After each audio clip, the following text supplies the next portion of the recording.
kids and grown-ups, welcome back to Kidzlife Online. My name is Isabel and I'm so glad that you're joining us today.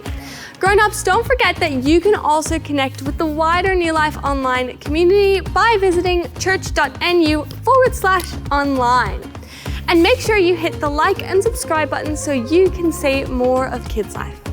We have a great service in store today, so let's jump right in.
What? Missed it. Hey, welcome to Story Lab. This week we're talking about commitment while we take a look at the story of a man who said something important. Like the most important thing ever.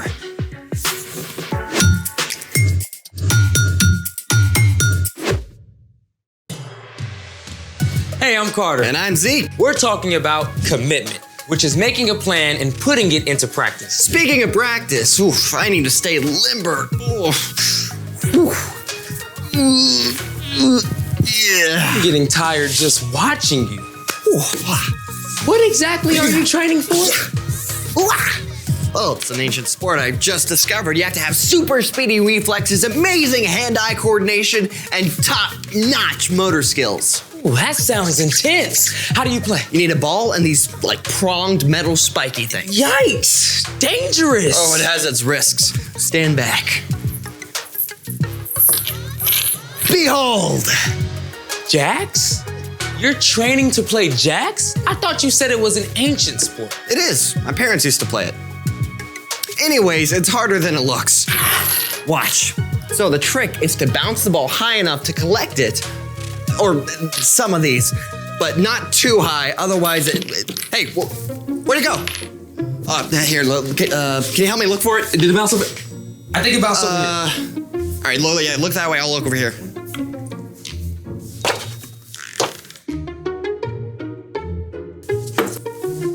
No. Where's the ball?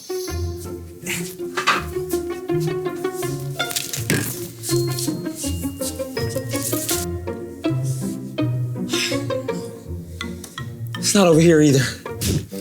I think it's gone. Sorry. Man, how am I supposed to train? Let's make a new one. Like make an actual bouncy ball. I'll coach you through it. All right, let's make it. Today, we're gonna make a bouncy ball.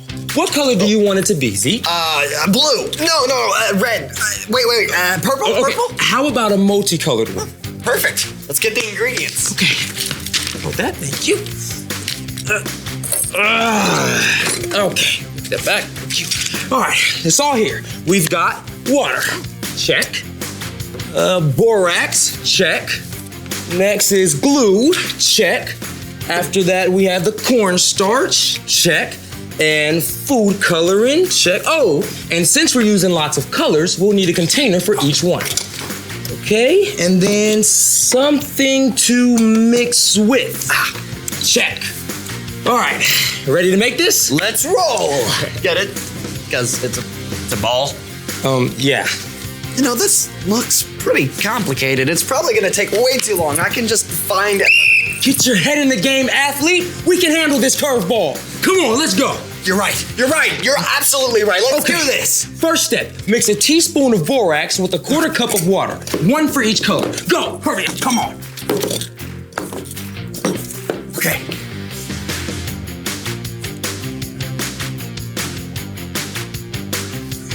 Okay. Start.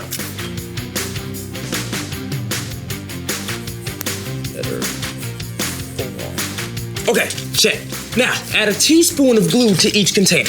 Does it matter if it's clear or white? Nope, both work, but good question. Nah, I like to be on my A game.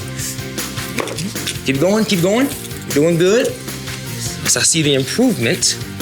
Good job, Zeke. Okay. Oh, wait. I bet the cornstarch is next. Good call. Add a quarter teaspoon of cornstarch to each bowl of glue, then we add the food coloring and mix it really well. Game on. Come on. Very hesitant. There you go. Now what? Food coloring. Oh, right. Food coloring. Put the food coloring in. There we go. Come on, food coloring. Mix it. Mix it. Are you mixing? I'm mixing. Are you mixing with maximum effort? Mixing is happening right now. Maximum effort mixing? As hard as I can. Okay.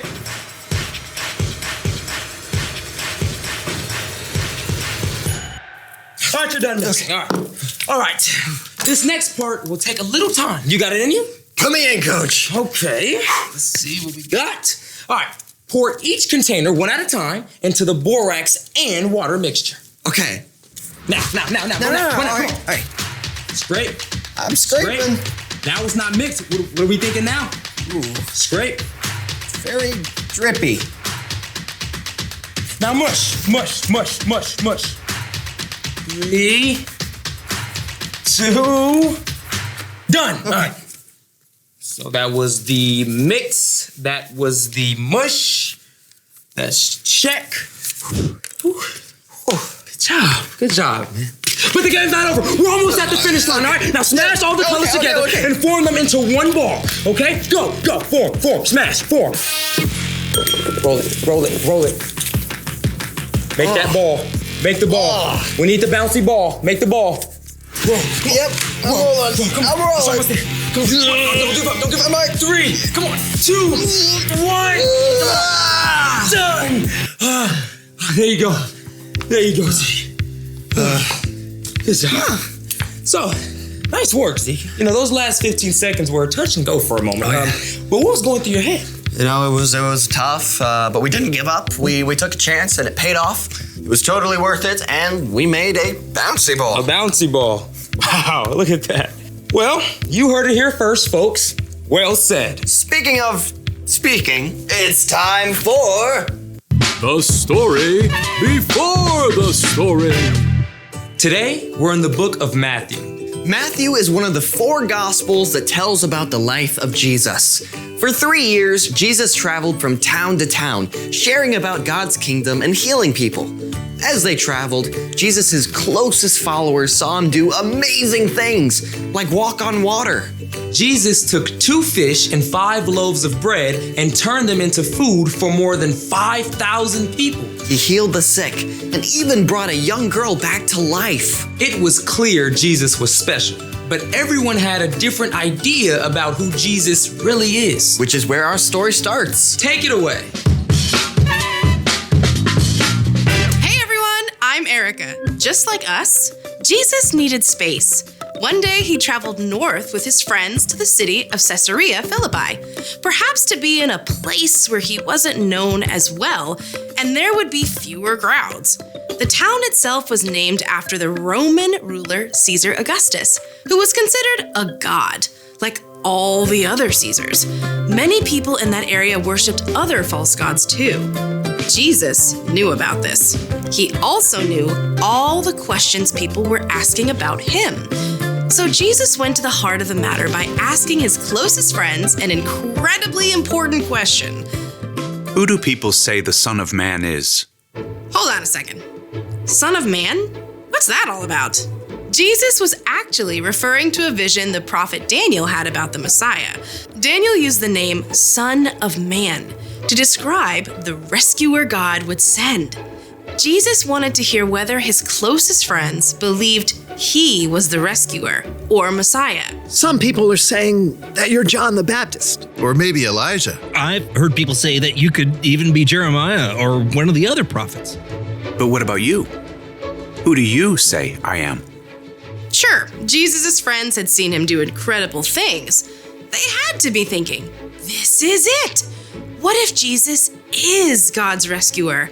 But it was a big leap to go from just thinking it to saying it.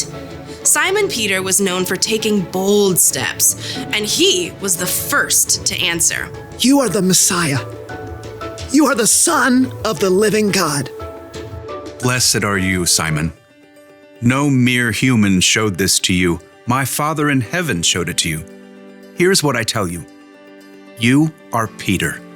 On this rock, I will build my church.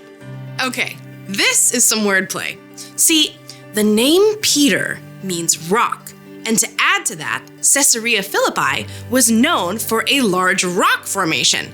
So it's quite possible Jesus and his friends were looking at a giant, solid rock. It was a word picture. In speaking up, Peter had shown how strong his faith was, and Jesus promised to build his entire future church on that faith. Now, Jesus knew not everyone was ready to hear that he is God's rescuer, so Jesus told his friends not to tell anyone that he is the Messiah. See, some people wanted Jesus to be a king to lead an uprising against the ruling Romans. That could have caused trouble with the Roman government. Jesus knew it wasn't time for that. For now, it was enough that Peter had been courageous to speak the truth about who Jesus is. The end. Peter was a pretty strong guy. Like a rock, clearly. Yep, Peter was all in. So, what's our part in the story? Jesus' friends had a lot of questions. They weren't sure what to think. But Jesus got the conversation started. He challenged them to speak up and talk about it. That's something we can practice too. You mean telling people who Jesus is? Absolutely. But it's more than just that. You can practice talking about God as part of everyday conversation. With your family. And your friends. That's right. Sometimes talking about what God is up to feels easy, and sometimes it seems a little harder. But choosing to talk about God reminds you to keep your eyes open for what God is doing. And get other people to see it too. You can share about the way God helped you to stay calm on a big test. Or when you see an incredible sunset, you can talk about God's amazing imagination. And if your friend gets upset, you can remind your friend that God is always with us, especially when we're lonely or sad. Show up for your friends and family, and be willing to listen too. The more you're there for them, the more they'll be open to hearing from you about God. Just takes a little practice. And commitment. You got it. This has been awesome. Thanks for having me, and see you next time. Bye. So, here's the thing. Practice talking about God. Share what you've seen. And you can talk about it while you do what you love to do. Hey, I've got my jacks. And I got our brand new bouncy ball. Perfect. Hey, let's talk about God while we play jacks. Awesome. I see God in ocean waves. I see God when new leaves grow. Or when God helps me with a tricky math test. Or when I need help to make a wise choice. Ready to admit defeat? Never. I'm committed to this. Thanks for joining us in the Story Lab. See you next time. All right, you want to keep playing? Yeah, but we need the ball. Oh, Did we lose that one too? we might have to make another one. All right, coach. All right. You go get the stuff, I'll go get my whistle. Wow, what a great story. Remember, you can trust God no matter what. He can help you make wise choices and treat others the way you want to be treated.